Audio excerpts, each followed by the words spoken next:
नमस्कार, देवभूमि समाचार देख रहे हैं आप। आपके साथ मैं हूं स्वीटी दीक्षित। बुलेटिन की शुरुआत करेंगे महत्वपूर्ण जानकारी के साथ। जल्दी कमेटी सौंपेंगी यूसीसी का ड्राफ्ट। 27 जनवरी को कमेटी का पूरा हो रहा है कार्यकाल और ऐसे में जल्द ही कमेटी यूसीसी का ड्राफ्ट सौंप सकती है।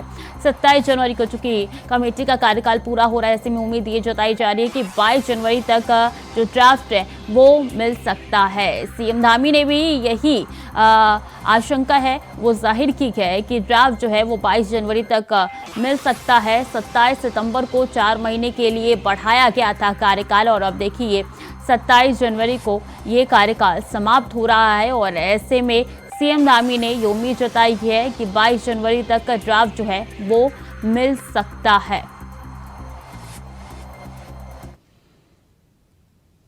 खबर देहरादून से है, जहां आज 10 बजे मुख्यमंत्री पुष्कर सिंह धामी के आवास पर एक कार्यक्रम का आयोजन किया गया। बता दें कि कार्यक्रम में समाज कल्याण विभाग में नवनियुक्त सहायक लेखाकार और कनिष्ठ सहायक को नियुक्ति पत्र वितरित करेंगे।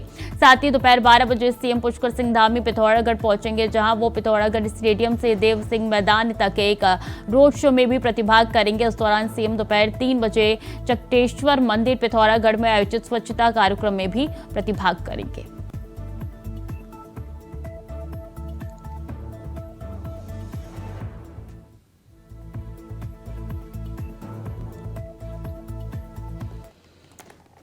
और उत्तराखंड के 5 जिलों में घने कोहरे का अलर्ट जारी हो चुका है। देहरादून, पौड़ी, नैनीताल में कोहरे का अलर्ट। हरिद्वार, उधम सिंह नगर में भी सबसे ज्यादा कोहरे का असर देखने को मिल सकता है। पर्वतीय जिलों में पाला पड़ने से शीतलहर करेंगी परेशान। तो बता दें, देहरादून, पौड़ी, नैनीताल में कोहरे का अलर्ट देखने को मिल रहा है और ऐसे में आने वाले दिनों में और भी ज्यादा ये बढ़ सकता है। उत्तराखंड के 5 जिलों में घने कोहरे का अलर्ट जारी हो चुका है। देहरादून, पौड़ी, नैनीताल में कोहरे का अलर्ट जारी हो चुका है। उधम सिंह नगर में भी भारी कोहरे का अलर्ट जारी हो चुका है और कोहरे की वजह से लगातार लोगों को परेशानियों का सामना करना पड़ रहा है। तस्वीरें आप तक पहुंचा रहे हैं कि किस तरीके से हर तरफ से धुंधी नजर आ रही है। विजिबिलिटी एकदम शून्य हो चुकी है, जिसकी वजह से लोगों को भारी दिक्कतों का सामना करना पड़ रहा है। देहरादून, पौड़ी, नैनीताल में भी कोहरे को लेकर अलर्ट जारी हो चुका है। हरिद्वार, उधम सिंह नगर में भी तकरीबन यही तस्वीर निकल के सामने आ रही है, जिस वजह से लोगों का जनजीवन पूरी तरीके से अस्त व्यस्त हो चुका है। तो 5 जिलों में घने कोहरे का अलर्ट जारी हो चुका है। देहरादून,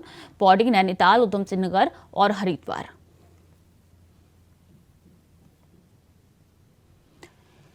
तो कोहरे को लेकर लगातार ये अलर्ट जारी हो रहा है। बता दें आपको कि इससे पहले भी येलो अलर्ट जारी हुआ था। एक बार फिर से यही तस्वीरें निकल के सामने आ रही है, जिस वजह से कहा यह जा रहा है कि लोगों को अगर जरूरत ना पड़े तो घरों से बाहर ना निकले। तो कोहरे को लेकर अलर्ट जारी हो चुका है। कोहरे का प्रकोप लगातार देखने को मिल रहा है। तस्वीरों में भी दिखाई दे रहा है कि किस तरीके से घने कोहरे की वजह से लोगों का जनजीवन अस्त व्यस्त हो चुका है। कुछ भी दिखाई नहीं दे रहा है। गाड़ियां जो है वो पहाड़ी क्षेत्रों में बड़ी मुश्किल से चल पा रही है।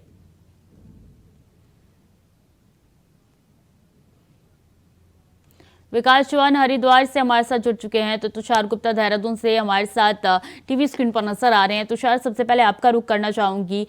आप जहां इस वक्त मौजूद है वहां तो उम्मीद की किरण नजर आ रही है, धूप की किरण दिखाई दे रही है। देखिए, बिल्कुल अगर देहरादून की बात की जाए तो देहरादून एक वैली है और ऐसे में यहाँ अत्यधिक जब कोहरे का अलर्ट होता है तो ऐसे में 10 बजे के बाद जो सूर्योदय है वो देखने को मिल जाता है, जो सूरज है वो देखने को मिल जाता है। तो जो राहत है देहरादून को ज़रूर मिलती है, लेकिन जो मैदानी क्षेत्र है, चाहे वो हरिद्वार हो, नैनीताल हो, उधम सिंह नगर, इस तरह के एरिया में जो अधिकतम कोहरा है वो देखने को मिलता है और उससे कहीं ना कहीं जो जनमानस है उसे परेशानी उठानी पड़ती है। और ऐसे में अगर मैं मैदानी क्षेत्रों की बात की जाऊँ तो उसमें देहरादून, हरिद्वार, उधम सिंह नगर, पौड़ी और नैनीताल के लिए अलर्ट जारी किया गया है, जिसमें घना कोहरा इसमें देखने को मिल सकता है, जिसमें हरिद्वार और उधम सिंह नगर इसमें अत्यधिक जो कोहरा है वो लोगों को सता सकता है। तो इसलिए मौसम विभाग ने चेतावनी जाहिर की है, जिसमें उन्होंने कहा है कि कृपया लोगों को सावधान रहने के लिए भी साफ तौर पर हिदायत दी है कि वो आराम से गाड़ी चलाए, क्योंकि कोहरे में जो विजिबिलिटी होती है ऐसे में बहुत ज़ीरो होती है। पर्वतीय क्षेत्र की मैं बात करूँ तो पर्वतीय क्षेत्रों में अधिकतम में जो धूप है वो निकल चुकी है, लेकिन जो पाला गिरता है सुबह सुबह के वक्त उससे लोगों को परेशानी हो रही है। शीतलहर वहाँ पर बह रही है कहीं ना कहीं, जो जिससे लोग बीमार पड़ रहे हैं। अत्यधिक जो खांसी और खास बुखार के जो मरीज हैं वो अत्यधिक देखने को मिल रहे हैं। बरसात अगर होती है तो कहीं ना कहीं जो राहत है वो लोगों को पहुंचेगी, क्योंकि अगर बर्फबारी होगी और साथ साथ बारिश होगी कई पर्वतीय जिलों में, तो उससे जो ठंड है, सूखी ठंड जो पड़ रही है, उससे राहत मिल सकती है।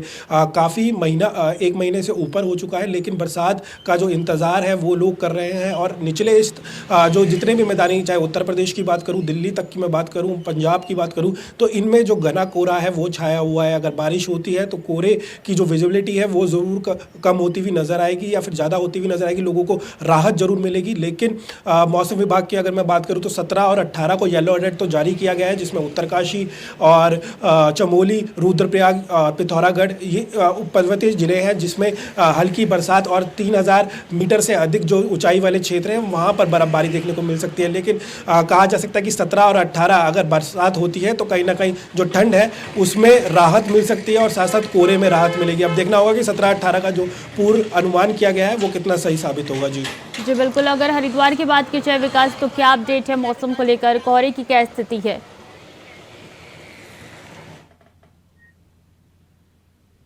विकास, आपको आवाज मिल पा रही है? जी क्या अपडेट है मौसम को लेकर? देखिए, मौसम की अगर हम बात करें, फिर से एक बार पहले जैसा ही मौसम यहाँ पर हो गया। हालांकि एक दिन के लिए धूप जरूर हरिद्वार में निकली थी, जिसके बाद थोड़ी राहत जरूर मिली। चलते फिर कोहरे ने अपनी जो चादर है पूरे हरिद्वार पे यहाँ पर फैला दी है। और इस समय भी यहाँ पर वही हाल है जो पहले 4-5 दिन पहले यहाँ पर लगातार चला था। 4 दिन तक कि कोहरा यहाँ पर लगातार बना हुआ था, जिस कारण से लोग अपने घरों में दुबकने को यहाँ पर मजबूर हो गए थे। और हरिद्वार बिल्कुल जिस तरह से जो श्रद्धालुओं से काफी भीड़ यहाँ पर रहती थी वो यहाँ पर नरादर हो गई थी। और कह सकते हैं कि हालांकि जिस तरह से 14 और 15 के स्नान के लिए जरूर लोग यहाँ पर घाटों पर दिखाई दिए, लेकिन उसके बाद आज बिल्कुल वही स्थिति यहाँ पर पहले जैसी दिखाई दे रही है, सुनसान। क्योंकि एक बार फिर से घना कोहरा यहाँ पर छा गया। जिस तरह से मौसम विभाग ने पहले से चेतावनी दी है कि 2 दिन यहाँ पर अलर्ट रहे, क्योंकि घना कोहरा यहाँ पर रहेगा। बिल्कुल वही यहाँ पर स्थिति यहाँ इस समय भी दिखाई दे रही है, क्योंकि 12 बजने को है और अभी तक जो सूरज है वो नहीं निकल पाया है। तो कह सकते हैं कि कड़ाके की जो शीतलहर है वो लगातार उसका प्रकोप यहाँ पर अभी जारी है।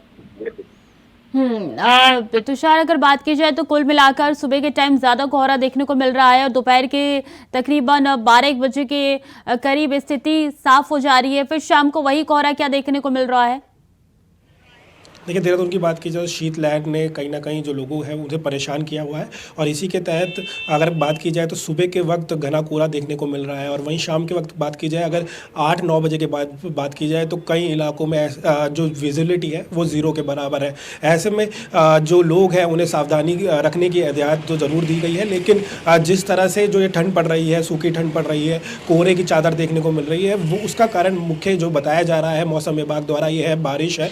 अगर बारिश होती है तो कोहरे की चादर जरूर हटेगी। और कहीं ना कहीं इसका पर्यावरण से भी लिया जा रहा है कि जिस तरह से प्रदूषण लगातार फैल रहा है, ग्लोबल वार्मिंग हो रही है, तो जनवरी में तक हमने देखा है कि 15 जनवरी से ऊपर का टाइम हो चुका है। और ऐसे में जो बर्फबारी है मसूरी, नैनीताल, इन क्षेत्रों में अत्यधिक देखने को मिलती है। और से ऊपर वाले क्षेत्रों में भी अत्यधिक बरसात देखने को मिलती है। केदारनाथ में कुछ दिनों पहले मैंने विजुअल्स देखे थे, वहाँ की जो बर्फबारी है बिल्कुल ज़ीरो के बराबर है, क्योंकि वहाँ पर भी अगर बात की जाती है तो इस वक्त पूरा मंदिर ढक जाता है बर्फबारी से, लेकिन वहाँ पर भी कोई ऐसी तस्वीरें नहीं आई है। तो कहीं ना कहीं ये चिंता का विषय है कि किस तरह से पर्यावरण नुकसान में पहुँच रहा है, क्योंकि 15 तारीख बीत चुकी है और ऐसे में जो बरसात है पहाड़ी क्षेत्रों में नहीं देखने को मिल रही है। और जिसके कारण जो सूखी ठंड है, कोहरे की चादर है, वो मैदानी क्षेत्रों में लोगों को सता रही है। तो कहीं ना कहीं जो आने वाले 17 और 18 का पूर्ण अनुमान किया है उससे कहीं ना कहीं जो राहत है वो ज़रूर मिलेगी अगर बरसात हो सकती है। तो लोगों को इंतज़ार यही है कि बरसात हो, क्योंकि किसान भी परेशान है, कई फसलें बर्बाद हो चुकी है मौसम के कारण। ऐसे में बहुत ज़रूरी है कि बारिश हो और ताकि जो किसान है उन्हें राहत मिल सके और साथ साथ जो ठंड का प्रकोप झेल रहे हैं उनको राहत मिल सके। जी बिल्कुल, काफ़ी ज़रूरी भी है। और ऐसे में विकास बात की जाए तो चूंकि धर्म नगरी हरिद्वार, तो वहाँ पे लोगों का आने जाने का सिलसिला लगातार जारी है। मकर संक्रांति पर भी क्या भारी भीड़ देखने को मिल रही थी या मौसम की वजह से कमी आई है श्रद्धालुओं की भक्ति में? देखिए, कह सकते हैं कि जिस तरह से ठंड अपनी प्रकोप लगातार बढ़ाती जा रही है, उसका असर इन हालांकि 2 दिन यहाँ पर मकर संक्रांति का स्नान रहा, लेकिन उससे भी देखने को मिला। अमूमन जो भीड़ यहाँ पर देखने को मिलती थी स्नानों पर, क्योंकि पहला स्नान था, पूरे साल का ये पहला स्नान है और बड़ा स्नान था, उसको लेकर भी फिर भी जो भीड़ यहाँ पर मानी जा रही थी कि वो इतने बड़ी संख्या में श्रद्धालु आएंगे, शायद वो ठंड के कारण वो भीड़ यहाँ पर नहीं देखने को मिली और कुछ लाख ही यहाँ पर श्रद्धालु हर की पैड़ी और उसके अन्य घाटों पर स्नान करते हुए दिखाई दिए। हालांकि जिस तरह से आज फिर से एक कोहरा लगातार यहाँ पर बढ़ गया है, लगातार शाम से जब कोहरे ने अपनी चादर यहाँ पर फैलाई थी, वो लगातार ठंड का प्रकोप बढ़ा रही है, जिसके चलते एक बार फिर से जो घाट हैं, जो अगर बाजार कहें, वो यहाँ पर सड़कें सुनसान यहाँ पर होती दिखाई दे रही है और लोग बहुत ज्यादा जरूरी होने पर ही घर से यहाँ पर निकलते हुए दिखाई दे रहे हैं। जी सुशी। अगर तुषार बात की जाए तो यातायात की तरफ से कोई एडवाइजरी क्या जारी की गई है, क्योंकि पहाड़ी क्षेत्र है और कोहरा भी है और ऐसे में लोगों को संभल के चलना बहुत जरूरी हो जाता है। देखिए, जो ठंड का मौसम है उससे पहले ही जो पुलिस विभाग है उन्होंने तैयारी कर ली थी। जो रिफ्लेक्टर्स हैं वो जगह जगह पर सड़कों पे लगाए गए थे ताकि जब घना कोहरा हो तो रिफ्लेक्टर्स की मदद से जो लोग हैं उन्हें आसानी हो ट्रैवल करने में। वहीं यातायात व्यवस्था की बात की जाए तो यातायात के जो निर्देश दिए गए हैं कि स्लो गाड़ी चलाएं अगर आपको घना कोहरा नज़र आता है, क्योंकि ऐसे में कई एक्सीडेंट्स भी देखे गए हैं। जो एक्सीडेंट्स की जो मात्रा है वो अत्यधिक हो जाती है। वहीं अगर पर्वतीय क्षेत्रों की बात की जाए तो ऐसे में एहतियात दिए गए हैं कि जब पाला पड़ता है तो ऐसे में धीरे चलाया जाए। मैं आपको देहरादून की तस्वीरें दिखाना चाहूँगा कि किस तरह से यहाँ पर फिलहाल जो धूप है, और यही जो अधिकतम पर्वतीय क्षेत्र है उत्तराखंड के, चाहे उसमें उत्तरकाशी हो, पिथौरागढ़ हो, फिलहाल पर्वतीय क्षेत्र में जो धूप है वो निकली हुई है। लेकिन जो हरिद्वार में जिस तरह से हमारे सहयोगी बता रहे हैं कि पूरे अभी भी कोहरा की जो चादर है वो छाई हुई है, तो कहीं ना कहीं जो मैदानी क्षेत्र है वो इसमें परेशान नज़र आ रहे हैं। चाहे वो उत्तराखंड की बात की जाए, उसमें ये पौड़ी हो, नैनीताल के ज़िले हों और साथ साथ उधम सिंह नगर हो, इन ज़िलों में कहीं ना कहीं जो परेशानी है वो आम जनमानस को उठानी पड़ रही है। घना कोहरा अभी भी छाया हुआ है, लोग घर से निकलने से बचते हुए नज़र आ रहे हैं। ऐसे में बहुत ज़रूरी है कि आप सावधानी से गाड़ी चलाएं और साथ साथ गर्म कपड़े पहने। और देहरादून में अगर मैं बात करूँ तो मौसम यहाँ पर अभी फ़िलहाल खिला हुआ है, और लेकिन ठंड लगातार जो है वो अपना प्रकोप शाम के वक्त और सुबह के वक्त दिखा रही है। कहीं ना कहीं जो लोग हैं वो उनके स्वास्थ्य में भी काफ़ी हानिकारक हो रही है, क्योंकि जिस तरह से बारिश नहीं पड़ रही है तो कहीं ना कहीं बारिश का इंतज़ार जो मौसम विभाग है, साथ साथ किसान है, आम जनमानस है, सबको पड़ रहा है। और उन्हें साफ तौर पर अगर कहा जा सकता है कि सबको इंतज़ार है कि जब बारिश हो और साथ साथ जो ठंड का प्रकोप है वो कम हो सके। तो पुलिस विभाग की तरफ से रिफ्लेक्टर्स लगा दिए गए हैं। साथ साथ कहा जा सकता है कि एडवाइजरी भी एक जारी की गई है कि लोग सावधानी से चले कोहरे के वक्त, और साथ साथ जब पाला पड़े पहाड़ी क्षेत्रों में तो उसमें भी सावधानी से ट्रैवल बिल्कुल सावधानी बरतना काफी जरूरी हो जाता है, क्योंकि ये जो कोहरे का प्रकोप है वो काफी घातक भी साबित हो सकता है। बहुत बहुत शुक्रिया आप दोनों का तमाम जानकारी साझा करने के लिए। तो बता दें कि किस तरीके से 5 राज्यों में 5 ऐसे जिले हैं जहां पे अलर्ट जारी कर दिया गया है और काफी जरूरी है कि लोग को थोड़ी भी कोताही ना बरते। खबरों में आगे बढ़ेगी। कांग्रेस के राष्ट्रीय अध्यक्ष मल्लिकार्जुन खड़गे जल्दी उत्तराखंड के दौरे पर आने वाले हैं। इसकी जानकारी उत्तराखंड प्रदेश कांग्रेस के महामंत्री मथुरा दत्त जोशी ने दी है। उन्होंने बताया है कि पार्टी के राष्ट्रीय अध्यक्ष मल्लिकार्जुन खड़गे का 28 जनवरी को उत्तराखंड का प्रस्तावित दौरा है। दौरे की रूपरेखा क्या होगी ये अभी तय नहीं हुई है। जनवरी को अखिल भारतीय कांग्रेस कमेटी के अध्यक्ष आदरणीय मल्लिकार्जुन खड़गे जी का उत्तराखंड का दौरा बन रहा है, और स्थान के बारे में अभी हमने विचार विमर्श उसमें कर रहे हैं। हमको AICC से उनके दौरे का प्रस्ताव, उनकी कार्यक्रम हमको प्राप्त हुआ है, और निकट भविष्य में हम उनके स्थान के बारे में भी तय करेंगे और पार्टी के सारे संगठन के लोगों से वो मुलाकात करेंगे, और पार्टी के जो आगामी लोकसभा चुनाव है उसको हम किस तरीके से उत्तराखंड लड़ेंगे इसमें हमारा मार्गदर्शन करेंगे।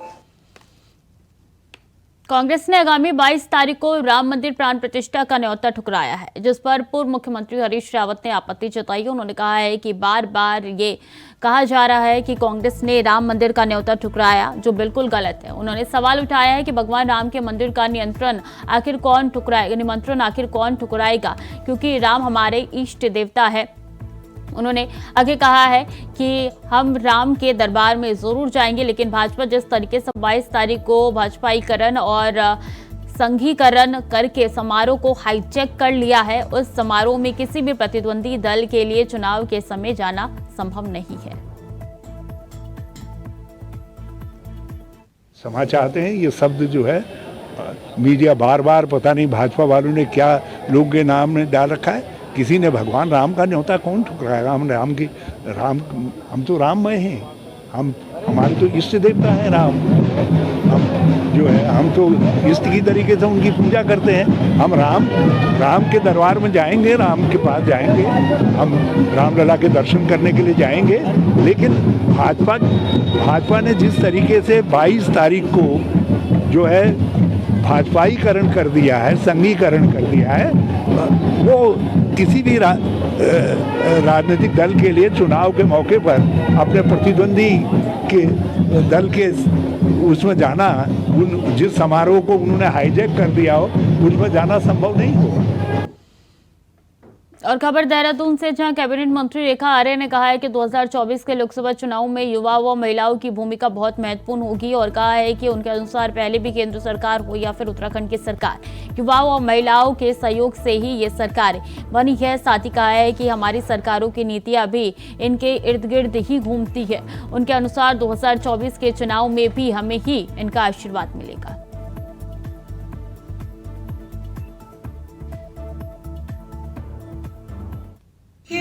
निश्चित रूप से भारतीय जनता पार्टी की सरकार चाहे केंद्र में हो चाहे राज्य में हो, माननीय प्रधानमंत्री मोदी जी के रूप में हो अथवा हमारे यशस्वी मुख्यमंत्री धामी जी के रूप में हो, दोनों ही सरकारें महिलाओं के और युवाओं के आशीर्वाद से बनी है। हमारे यहाँ पे पुनः सरकार बनी है तो दोनों ही वर्गों के आशीर्वाद से बनी है। हमारे केंद्र बिंदु में भी दोनों ही वर्ग हैं। लगातार माननीय मुख्यमंत्री जी युवाओं को आगे बढ़ाने के लिए रोजगार, स्वरोजगार, इन्वेस्टर समिट, अधिक से अधिक रोजगार जनरेट हो सके। इसके अलावा खेल के संदर्भ में भी लगातार युवाओं को नशा से दूर रखना है तो खेल से जोड़ना है। स्कूलों के खेल मैदान हो, महाविद्यालयों को खेल मैदान हो, सामान्य हमारे मैदान हो, उनको सुदृढ़ करने का काम किया जा रहा है। आउट ऑफ 10 जॉब दिया गया है। इसके अलावा 4% का स्पोर्ट्स रिजर्वेशन जो है वो होने जा रहा है। तो मुझे लगता है कि युवाओं को खेल से जोड़ते हुए अपने प्रदेश का और देश का नाम वो आगे बढ़ा सके, उसका मार्ग प्रशस्त होता है। और लोकसभा की 5 सीटों में कांग्रेस के कौन प्रत्याशी होंगे, भले ये अभी तक सामने नहीं आया है, लेकिन हरिद्वार लोकसभा सीट कांग्रेस के लिए अभी से जंजाल से बनने लगी है, क्योंकि हरिद्वार लोकसभा सीट से 2 दिग्गज नेता लगातार टिकट मांग रहे हैं, जिसमें एक पूर्व मुख्यमंत्री हरीश रावत है तो दूसरे हरक सिंह रावत। वहीं हरक सिंह रावत ने एक बार फिर से अपनी बात दोहराई है। उन्होंने पार्टी हाईकमान से हरिद्वार लोकसभा सीट से टिकट मांगी है। हरक सिंह रावत ने कहा है कि अगर मुझे टिकट मिलता है तो मैं जीत कर आऊंगा। साथ ही उन्होंने कहा है कि अगर टिकट नहीं मिलता है तो जिससे भी मिलेगा हम उसके लिए भी काम करेंगे। अरे तो पार्टी तय करेगी ना कि इसको लड़ाना है, और मैंने पार्टी से कहा कि मैं हरिद्वार लड़ना चाह रहा हूं। अगर पार्टी लड़ाती है वो लड़ाएगी तो अच्छा है, और नहीं लड़ाती किसी को लड़ाएगा तो हम काम करेंगे कार्यकर्ता के रूप में।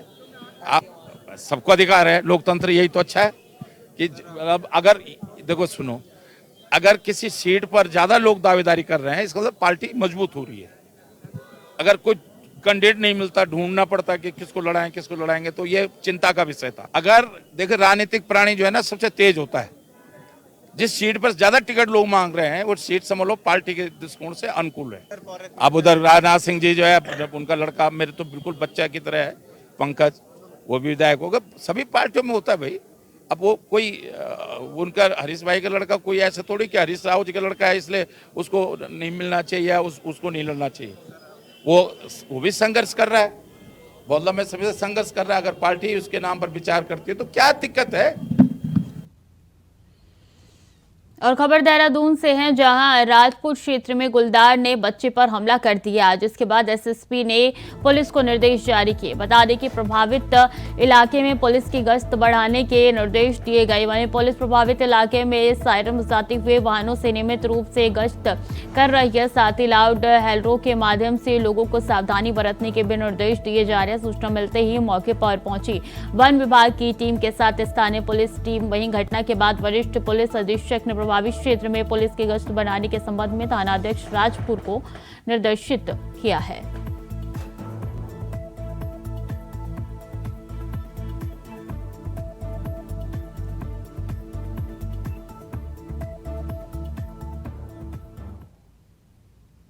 पहाड़ों की रानी मसूरी में सोशल मीडिया पर मसूरी में एंट्री को लेकर भ्रामक खबर फैलाने को लेकर मसूरी होटल एसोसिएशन ने नाराजगी जताई है। मसूरी के एक होटल में आयोजित प्रेस वार्ता में मसूरी होटल एसोसिएशन के अध्यक्ष संजय अग्रवाल और उत्तराखंड होटल रेस्टोरेंट एसोसिएशन के प्रदेश अध्यक्ष संदीप साहनी ने कहा है कि मीडिया चैनल पर मसूरी में एंट्री को लेकर भ्रामक खबर चलाई जा रही है, जिससे उनके पर्यटन उद्योग पर काफी असर पड़ रहा है। उन्होंने कहा है कि मसूरी मॉल रोड पर शाम 5 बजे से रात 9 बजे तक सभी वाहनों के लिए प्रशासन द्वारा प्रतिबंधित किया गया है। ऐसे में कुछ मीडिया चैनल द्वारा मसूरी में भारी वाहनों की एंट्री के प्रतिबंध को लेकर खबर चलाई जा रही है, जो कि गलत है।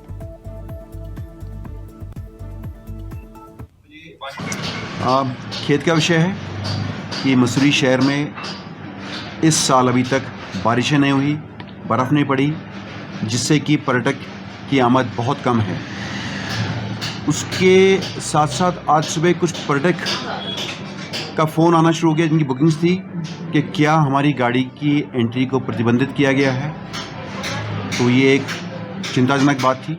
हमने मालूमात किया, यूट्यूब पे न्यूज़ चल रही है, तो ये न्यूज़ जो है गलत है, दुर्भाग्यपूर्ण है। ऐसी न्यूज़ नहीं चलनी चाहिए थी, परंतु शीर्षक गलत है कि मसूरी में पर्यटक की गाड़ियों की आने पर प्रतिबंध लगाया गया है।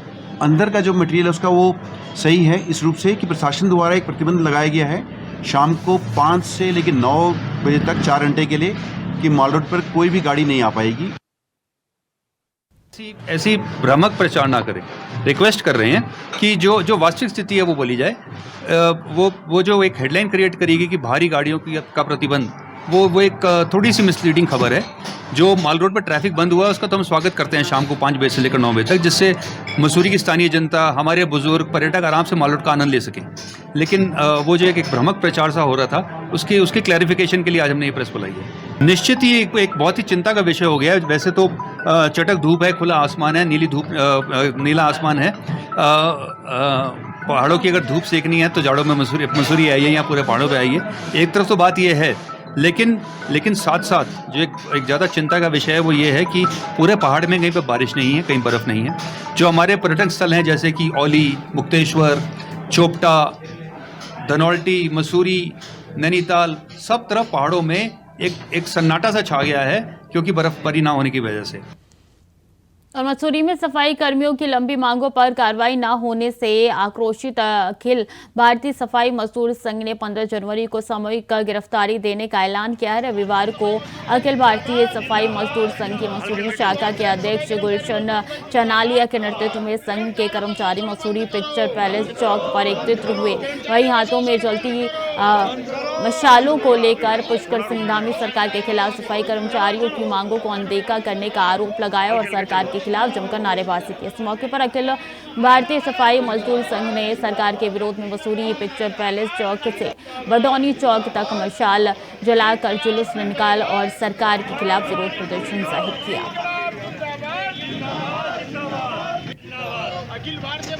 हम लगातार पिछले 2 वर्षों से सरकार के साथ जुड़े हुए हैं।